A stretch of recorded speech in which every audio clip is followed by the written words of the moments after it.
बिस्मिल्लाहिर्रहमानिर्रहीम, अस्सलाम वालेकुम जी। मैं नजमुल हसन बाजवा हूँ। नाज़रीन किराम, कौमी सलामती इजलास में कुछ हुआ है। ये पाकिस्तान तहरीक इंसाफ के खिलाफ कुछ करवाना चाहते थे, कुछ बुलवाना चाहते थे, दो लफ्ज़ ऐड करवाना चाहते थे, वो तो नहीं हुआ, लेकिन कुछ हुआ है। क्योंकि कौमी सलामती इजलास के 12 ही घंटे के बाद कुछ गालियों वाली प्रेस कॉन्फ्रेंसेस आ रही हैं। इदारों के खिलाफ जो है ना वो बदज़बानी इस्तेमाल की जा रही है।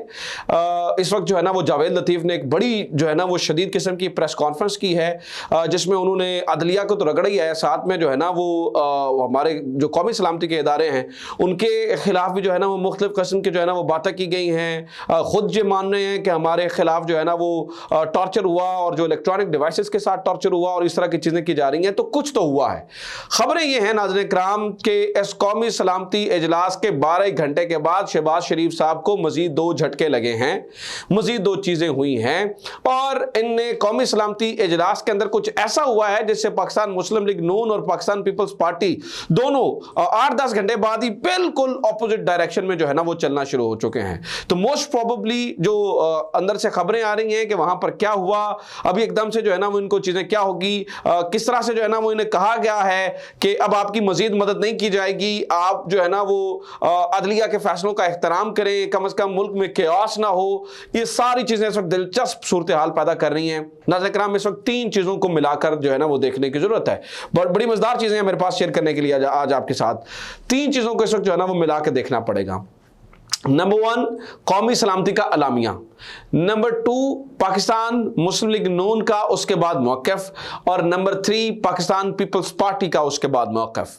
और नंबर 4, इस वक्त जो अंदर से जो लोग जो है ना वो राब्ते करवाने की कोशिश कर रहे हैं वो कौन है। अब इन तीनों चारों चीज़ों को मिलाकर देखें तो आपको जो अभी की सूरत हाल है वो बड़ी मज़ेदार और बड़ी खुलकर जो है ना वो सामने आएगी।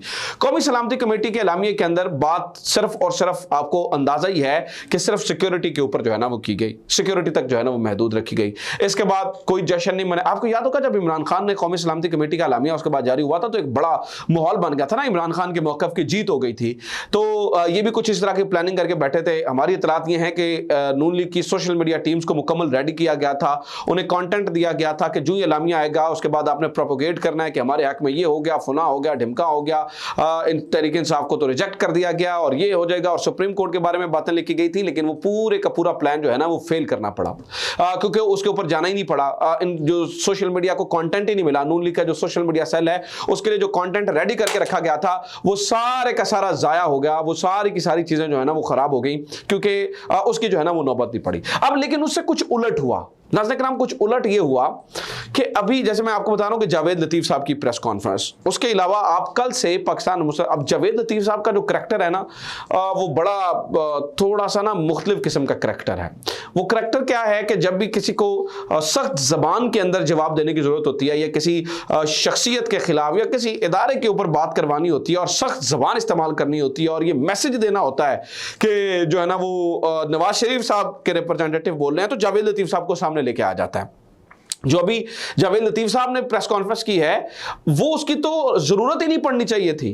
अगर कौमी सलामती इजलास के अंदर सब अच्छा होता और इनकी सारी बातें मान ली जाती और सारी चीजें तस्लीम कर ली जाती और वो सारी चीजें ठीक होती तो फिर इतनी सख्त प्रेस कॉन्फ्रेंस करवाने की जरूरत ना पड़ती। लेकिन नाज़रीन किराम, इतनी सख्त प्रेस कॉन्फ्रेंस करवाई गई, इतनी सख्त तरीके से जो है ना वो बातें की गई, अदलिया के ऊपर भी बातें की गई और कौमी सलामती इदारों के बारे में भी जो है ना वो मुख्तलिफ तरीके से जो है ना वो बातें की गई। इतनी सख्त प्रेस कॉन्फ्रेंस की जरूरत क्या थी।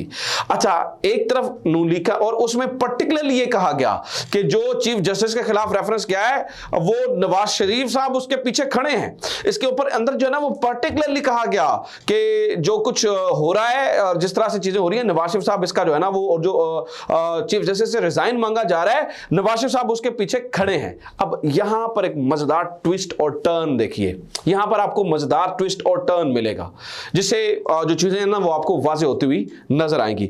नंबर 1, पाकिस्तान पीपल्स पार्टी का एकदम से बदलता हुआ मौक़िफ़। पाकिस्तान पीपल्स पार्टी एकदम से अपने आप को बदल रही है। मिसाल लीजिए कमर जमान कायरा साहब का बयान देखिए। कमर जमान कायरा साहब अपने आप को डिस्टेंस कर रहे हैं बतौर जमात। कमर जमान कायरा साहब कह रहे हैं कि पाकिस्तान पीपल्स पार्टी ना तो जो चीफ जस्टिस साहब की रेजिग्नेशन की डिमांड कर रही है और ना ही जो उनके खिलाफ रेफरेंस दायर हुआ है उसको बैक कर रही है। यह सिर्फ और सिर्फ पाकिस्तान मुस्लिम लीग नून का मौक़िफ़ है या पाकिस्तान मुस्लिम लीग नून की ख्वाहिश है। पाकिस्तान पीपल्स पार्टी इसके साथ नहीं खड़ी है। अब समझिए कि ये इतना बड़ा मोड़ कौमी सलामती इजलास के बाद कैसे आ सकता है। मतलब 12 घंटे के अंदर अंदर ही चीज़ें कैसे बदल सकती हैं। इसका मतलब है कुछ तो हुआ है, कुछ चीज़ें तो हुई हैं। फिर नाज़रीन किराम, फिर बिलावल साहब का बयान और फिर पाकिस्तान पीपल्स पार्टी का बयान, और वो मैं आपके सामने रख देता हूं। आम इंतखाबात की तारीख में किसी किस्म की ताखीर ना की जाए, पाकिस्तान पीपल्स पार्टी। अब खबरें यह है कि पाकिस्तान पीपल्स पार्टी कर क्या रही है कि ये रवाबत करवाने की कोशिश कर रही है, इधर से भी उधर से भी, और ये तमाम पॉलिटिकल पार्टीज को एंगेज कर रही है जो कोलिशन के अंदर हैं और उनके साथ, और पाकिस्तान तहरीक इंसाफ को भी जो है ना वो एंगेजमेंट की तरफ जो है ना वो लेकर जा रही है। पाकिस्तान पीपल्स पार्टी का अभी ज़ाती तौर पर अभी ये मौक़िफ़ है कि ठीक है, अगर हम दोनों चीज़ों को इस तरह से कंट्रोल करते हैं कि ये जो इंतखाबात हैं ये भी अगर अक्टूबर में जाके होते हैं और जो आम इंतखाबात यानी कि जनरल इलेक्शंस नेशनल असेंबली के लिए होते हैं वो भी अक्टूबर में होते हैं, तो सारे इंतखाबात इकट्ठे हो जाएंगे। आप कहेंगे कि इसमें पाकिस्तान पीपल्स पार्टी ऑफर क्या कर रही है? पाकिस्तान पीपल्स पार्टी ऑफर ये कर रही है कि नून लीग का दिल है कि आम इंतखाबात जो है ना वो आगे चले जाएं। ठीक है, यानी कि साल 2 साल का टेक्नोक्रेट सेटअप आ जाए, कुछ इस तरह की चीजें आ जाए, तो पाकिस्तान पीपल्स पार्टी ये करे कि हम इन्हें कन्विंस कर लेते हैं, आप आगे ना लेके जाएं। लेकिन चूंकि जब ये बात करेंगे पाकिस्तान तरीके इंसाफ से, तो बीच वाला कोई ना कोई मामला तो निकलेगा, कोई बीच वाली बात आएगी। इसके अंदर जो है ना वो हो सकता है कि कहा जाए कि नहीं ठीक है, आप हम इसको थोड़ा सा आगे ले जाते हैं, आप उनको थोड़ा सा पीछे ले जाए, लेकिन चीजें हो रही हैं। अब मीनवाइल नाज़रीन बैकडोर चैनल भी खुल चुके हैं। ये सारा कुछ हो रहा है कौमी सलामती कमेटी के 12 घंटे के बाद, और मैं उसकी आपको मिसाल देता हूं ना। ऐसा नहीं है, ये डॉन जो है ना वो रिपोर्ट कर रहा है, ये नहीं, एक्सप्रेस ट्रिब्यून की खबर है। वो कहता है judiciary executive trying to cool frayed temps, यानी कि जो एक गर्म हवाएं चल रही हैं और जो सियासी दर्जा हरारत बढ़ा हुआ है, जुडिशरी और एग्जीक्यूटिव्स उसको ठंडा करने की कोशिश करें। अब एग्जीक्यूटिव से मुराद क्या है? देखिए, जो मैं आपको ये एक्सप्रेस ट्रिब्यून यहाँ पर एग्जीक्यूटिव से कहने की कोशिश क्या कर रहा है वो मैं आपको सादे लफ्ज़ों में समझा देता हूँ। वो कहने की कोशिश कर रहा है एग्जीक्यूटिव में कौन कौन आते हैं। एग्जीक्यूटिव के अंदर आपके इंप्लीमेंट करवाने के लिए तमाम इदारे आ जाते हैं और आपकी जो फौज है वो भी एग्जीक्यूटिव के अंदर ही आती है। तो एक्सप्रेस ट्रिब्यून लिखने की कोशिश कर रहा है judiciary and executive trying to cool frayed tempers.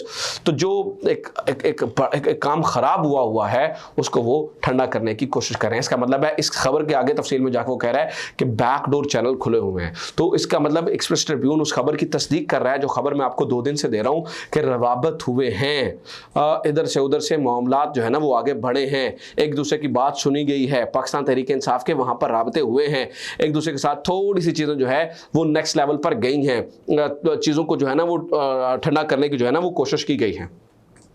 तो ये सारा कुछ किया जा रहा है।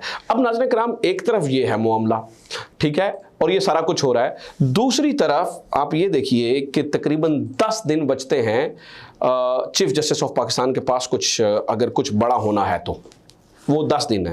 वो 10 दिन किस तरह से कि आज सदर ने जो है ना वो पार्लियामान को वो जो नया रूल्स एंड रेगुलेशंस का जो रूल्स एंड प्रोसीजर्स का सुप्रीम कोर्ट के लिए बिल आया है उसको वापस भिजवा दिया है।